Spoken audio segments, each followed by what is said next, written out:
అధ్యక్ష, ఈ తీర్మానాన్ని స్వాగతిస్తూనే కేవలం 2 విషయాలు మాత్రం గౌరవ మంత్రి గారి దృష్టికి, ప్రభుత్వ దృష్టికి నేను తీసుకొని పోవాలనుకుంటున్నాను సార్. అధ్యక్ష, ఏ కార్యక్రమం చేపట్టినా ఇప్పుడే గౌరవనీయులు గంగుల కమలాకర్ గారు ఒక మంచి మాట చెప్పారు. బీహార్లో ఈ ప్రయత్నం చేసినారు. అక్కడ జనరల్ అడ్మినిస్ట్రేషన్ డిపార్ట్మెంట్ ద్వారా, జీఏడీ ద్వారా అక్కడ ఈ కార్యక్రమాన్ని వారు ప్రయత్నం కూడా చేసినారు. ఆనాడు జేడీయూ కాంగ్రెస్ పొత్తులో ఉండే అనుకుంటా, అక్కడ ప్రయత్నం ఆర్జేడీ పొత్తులో ప్రయత్నం చేసినారు. కానీ దురదృష్టవశాత్తు న్యాయపరమైన చిక్కులు రావడం వల్ల మొత్తం ప్రక్రియ ఆగిపోయింది. 500 కోట్లు బడ్జెట్లో పెట్టినప్పటికీ మొత్తం కార్యక్రమానికే విఘాతం కలిగి ఈరోజు ఎటు కాకుండా త్రిశంకు స్వర్గంలో వేలాడుతూ ఉన్నది.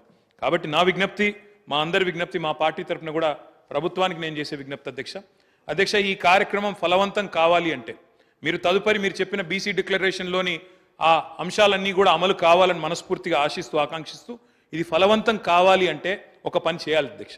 దయచేసి శాసనసభను పొడిగించండి, ఇంకా 2 రోజులు పొడిగించండి, బిల్లు ప్రవేశపెట్టండి. చట్టబద్ధత ఉంటేనే ఈ కార్యక్రమం ఫలవంతం అవుతుంది తప్ప లేకపోతే విఫలం అవుతుంది సార్. ఇంకొక మాట కూడా సార్, ఇప్పుడు జస్టిస్ రాజేందర్ కుమార్ సచార్ గురించి కూడా గౌరవ ముఖ్యమంత్రి గారు చెప్పినారు. అధ్యక్ష, జస్టిస్ రాజేందర్ కుమార్ సచార్ కమిటీ ఏర్పాట్లో కూడా మా పాత్ర ఉంది, మా నాయకుడు కేసీఆర్ గారి పాత్ర ఉంది. ఆ రోజు యూపీఏలో కేంద్ర కేబినెట్లో వారు ఉన్నప్పుడే ప్రతిపాదన కూడా తీసుకొచ్చాం. ఇప్పుడు ఎందుకు చెప్తా ఉన్నా ఈ మాట అంటే జ్యుడిషియల్ శాంక్టిటీ కానీ అధ్యక్ష ఒక్క నిమిషం మీరు చెప్పాలి చెప్పింది దాని మొత్తం అధ్యక్ష చెప్పండి సార్. చాలా అధ్యక్ష, ఇలాంటి తీర్మానానికి ఒకవేళ నిజంగా ఆశించిన ప్రయోజనం నెరవేరాలంటే, ఎందుకంటే నేను నిజంగా పాయల్ శంకర్ గారు మాట్లాడింది విన్నాను, కాలేరు వెంకటేష్ గారు మాట్లాడింది విన్నాను, శ్రీహరి గారు మాట్లాడింది విన్నాను, శంకరన్న మాట్లాడింది విన్నాను. అందరి గొంతుల్లో ఒక ఆవేదన ఉంది అధ్యక్ష. మా మంత్రి గారికి కూడా చాలా ఆవేదనలో, డెఫినెట్గా వారికి కూడా ఆవేదన ఉంది. ఈ సెక్షన్కి లాభం జరగాలి, ముఖ్యంగా బలహీన వర్గాలకు లాభం జరగాలి, బీసీలకు లాభం జరగాలనే ఆకాంక్ష స్పష్టంగా పార్టీలకు అతీతంగా అందరిలో ఉంది. ఉన్నప్పుడు అది ఫలవంతం కావాలంటే జ్యుడిషియల్ శాంక్టిటీ ఉండాలి. లేదా, ఎందుకంటే వారే అన్నారు జస్టిస్ రాజేందర్ కుమార్ సచార్, మీరు హైకోర్టు చీఫ్ జస్టిస్ని అడిగితే మీకు ఒక సిట్టింగ్ న్యాయవాదిని ఇస్తారు, జ్యుడిషియల్ కమిషన్ ఏంటి. లేదా బ్రహ్మాండంగా స్టాచ్యూటరీ శాంక్షన్ కావాలి అంటే రేపు ఎల్లుండి శాసనసభను పొడిగించండి, తమరి నిర్ణయం, వెంటనే బిల్లు తీసుకొని రండి. మేము సంపూర్ణంగా మా పార్టీ నుంచి మద్దతు తెలియజేస్తామని చెప్పి కూడా తెలియజేస్తూ మీకు ధన్యవాదాలు అధ్యక్ష, అవకాశం ఇచ్చారు. మినిస్టర్ గారు.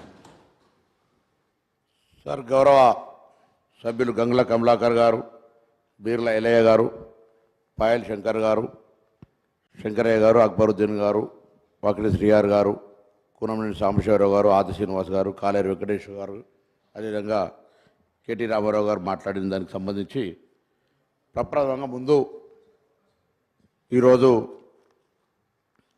నిజంగా ఈ శాసనసభ తెలంగాణ రాష్ట్ర ఏర్పాటుకు సంబంధించి జరిగిన తర్వాత ఒక పెద్ద నిర్ణయం తీసుకొని ఈ రాష్ట్రంలో మేము ఎవరికి వ్యతిరేకంగా ఇది నిర్ణయం తీసుకునేది కాదు అధ్యక్ష. ఈ రాష్ట్రంలో ఉన్నటువంటి గౌరవ మా శాసనసభ్యులు, బలహీన వర్గాలకు సంబంధించిన శాసనసభ్యులు సంఖ్య ఎక్కువ ఉండాలి, న్యాయం జరగాలి, పిల్లల ఆర్థిక, విద్య, రాజకీయ అన్ని రకాలు పెరగాలనే ఆలోచన మిగతా అన్ని రాజకీయ పార్టీలు చెప్పినట్టుగానే మేము కూడా ఒక చిత్తశుద్ధితోటి ఈరోజు ఈ కార్యక్రమం తీసుకున్నాం. తప్పకుండా అందరూ కూడా దీనికి మద్దతు ఇచ్చినారు, వారందరూ కూడా ప్రత్యేకించి ధన్యవాదాలు.